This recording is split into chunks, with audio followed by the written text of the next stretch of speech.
భరత వేదముగ నిరత నాట్యముగ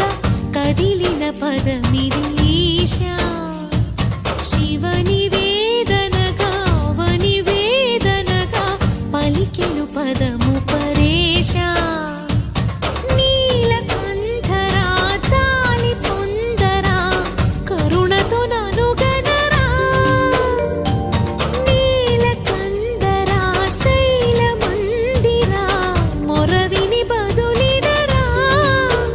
నగజా మనోజ జగదీశ్వరా బాలేందు శేఖరా శంకరా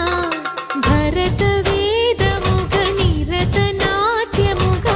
కదిలిన పదమిది ఈశా